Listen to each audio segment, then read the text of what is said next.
শ্রীমদ্ ভগবদ্ গীতা যথাযথ সাংখ্যযোগ শ্লোক ৬২-৬৩।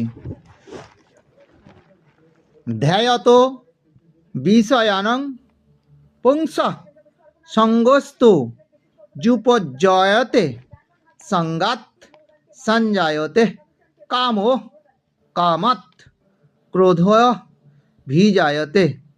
ক্রোধাদো ভবতি সমোহ সমোহাৎ স্মৃতিবিভ্রম স্মৃতিভ্রংসাদ বুদ্ধিনাশ বুদ্ধিনাশং প্রণশ্যতি।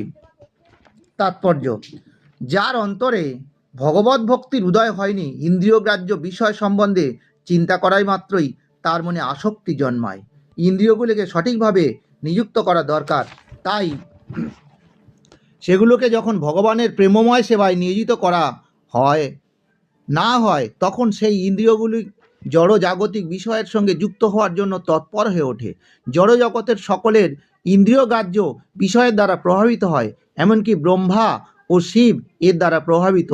স্বর্গলোকের অন্যান্য দেবদেবীদের তো কোনো কথাই নেই। জড়জগতের এই গোলক ধাঁধা থেকে বেরিয়ে আসার একমাত্র উপায় হচ্ছে কৃষ্ণ ভাবনাময় ভাবিত হওয়া। এক সময় মহাদেব গভীর ধ্যানে মগ্ন ছিলেন।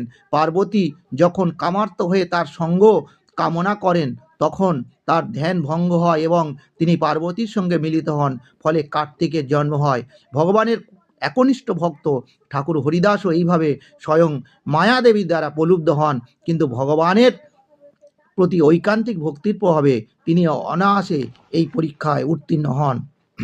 শ্রী যমুনাচার্যের লেখা পূর্বোক্ত শ্লোকের মাধ্যমে আমরা জানতে পেরেছি যে নিষ্ঠাবান ভক্ত ভগবানের সদা সাহচর্য লাভ করে এক অপ্রাকৃত আনন্দের স্বাদ লাভ করেন, যার ফলে তিনি জড় ইন্দ্রিয় সুখ ভোগ পরিহার করতে পারেন।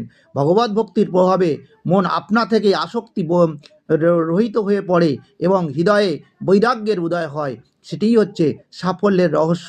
প্রক্ষান্তরে কৃষ্ণ ভগবত ভক্তি ছাড়া জোর করে ইন্দ্রিয়ের দমন করার চেষ্টা করলে তা কখনোই ফলপ্রসূ হয় না, কারণ ইন্দ্রিয় সম্ভোগের সামান্য চিন্তার ফলে সংযমের বাঁধ ভেঙে গিয়ে ইন্দ্রিয় তৃপ্তির বাসনায় মন উন্মত্ত হয়ে ওঠে। শ্রী শীল রূপ গোস্বামী আমাদেরকে এই নির্দেশ দিয়েছেন, পাপঞ্চি কতয়া বুদ্ধাং হরি সম্ভন্ভি বন্ধন মুমুক্ষন্তি পরিত্যাগ বৈরাগ্যং ফল্লু কথাতে। ভগবত ভক্তির বিকাশ হলো ভক্ত বুঝতে পারেন তিনি সব কিছু দিয়েই ভগবানের সেবা করা যায়। যারা ভগবত ভক্ত তত্ত্ব জানে না, তারা